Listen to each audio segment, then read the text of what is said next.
Ukraine says the aim of its cross-border offensive into Russia is to force Moscow to start what it calls fair peace talks.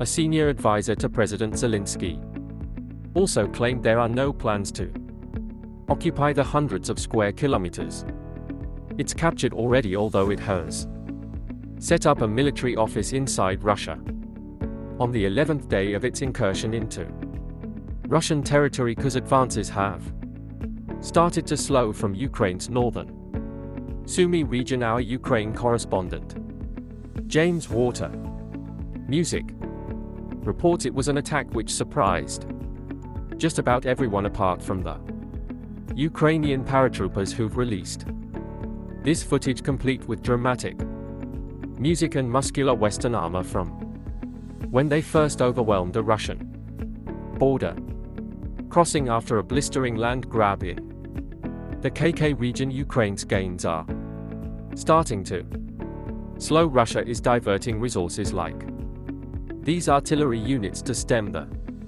tide. Nevertheless, Ukraine is bringing in more troops to consolidate what it's taken. This is the main route from Ukraine's Sway region into Russia itself.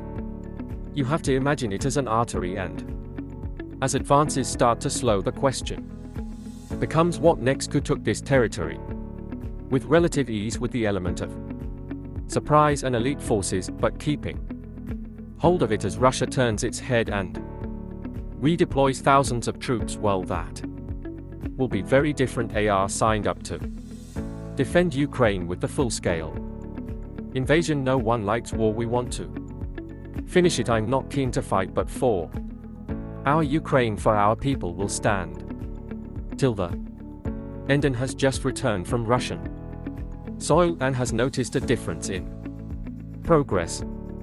We are still advancing. It's slowed down a bit, but we're moving forward. As long as we have orders and instructions, we'll keep on moving. Anatoly hopes his efforts will relieve pressure on other parts of the front line. As of yet, that's not happening. Regardless, Ukraine's goal seems to be shifting from liberation to producing bargaining chips for a future peace deal, whenever that might be. James Walter, House News, Sway region.